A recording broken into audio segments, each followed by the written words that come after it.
Conan O'Brien is in front of Jay Leno. Please welcome to the stage John Roy. What's up? Good to be here. I've been doing shows all over.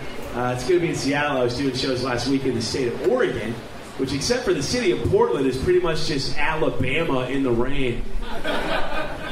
And this guy comes up to me after the show. I would describe him as wearing the clothes that Nirvana wore, but not in the spirit in which they wore them, if that makes any sense. Kind of a loggery gentleman. And he goes, "It's weird you're hanging out after the show. Most comedians don't hang out after the show." And I was like, "That's ridiculous. We always hang out after the show." And he goes, "Fucking queers don't want to drink with me." I'm like, now I get it. Now it makes sense. I live in LA. There's a lot of hipsters there. People make fun of them. I don't really get that. Making fun of hipsters makes no sense. It's not brave because they don't even acknowledge that they're hipsters. So what, are they going to confront you? No one's going to be like, "Oh, you talking shit about hipsters, bro?" I'm a hipster, motherfucker. Yeah, my brother died in Williamsburg.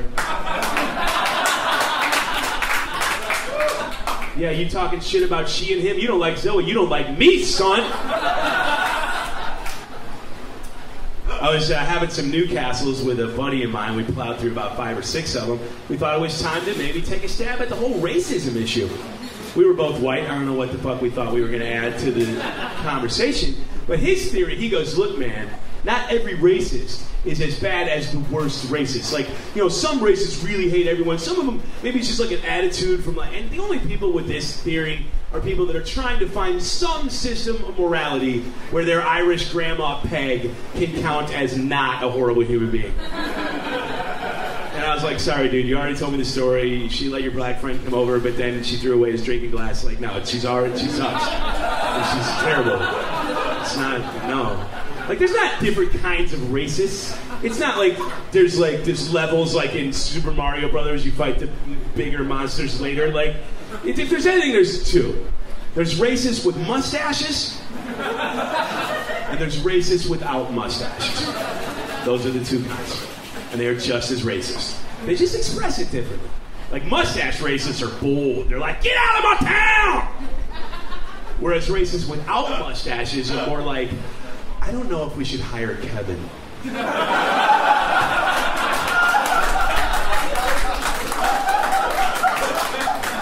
don't know if that's the direction we should go.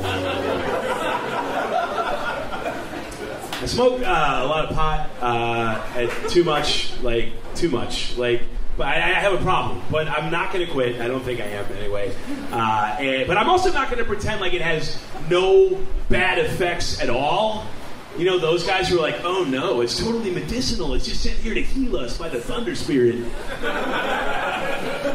Okay, well then the Thunder Spirit also wants me to lose 7 hats in 4 months.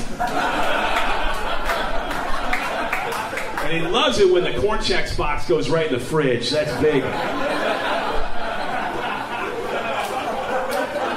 And when your girlfriend leaves you because you left her front door of her apartment wide open for 2 days so you could go see the Black Keys in Milwaukee, the Thunder Spirit's like, "Shit, my work here is done."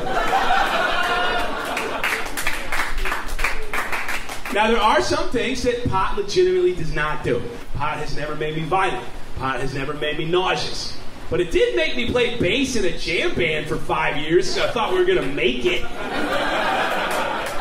That's a bad effect. And that didn't just affect me. That affected all of our listeners. Of whom there were dozens. Because my band answered the burning musical question: what would Fish sound like if 2 of the 4 members could not play their instruments? And Fish answers the question: what would it sound like if Genesis and Frank Zappa got together to ruin the White Album? Now, I can say that because I was a hippie. I saw about, I don't know how many Fish shows. I was a hippie for like 3 years. I only stopped when I started losing my hair because you got to. It's a very hair-centric subculture. It doesn't have a place for this. Like, the minute you start seeing those hairs go, you're like, well, it's time to get into Rancid because this is happening. Man.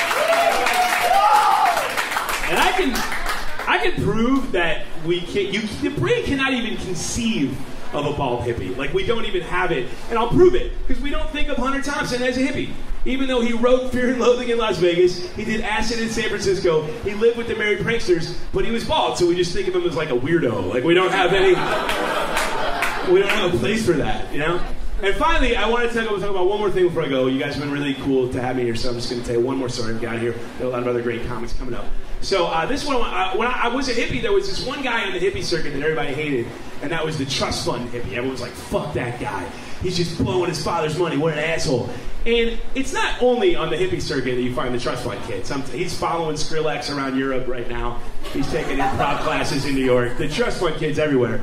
But everyone hates him. They're like, why the fuck can he blow his dad's money? It's such bullshit. Dude, you should love that he's blowing his father's money. Because that's evil rich guy money, right?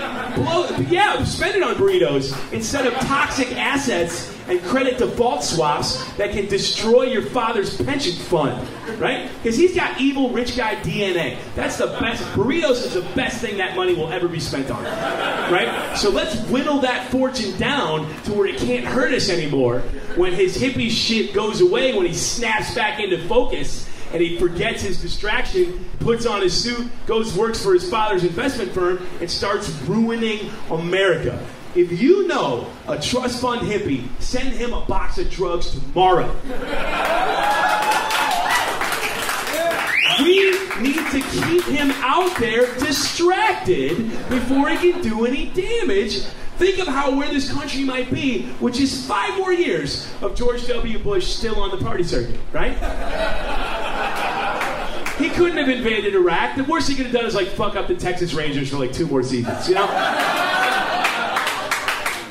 Keep Hitler painting as long as you possibly can.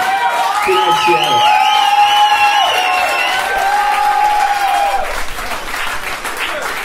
John Roy, everybody! Keep it going for him.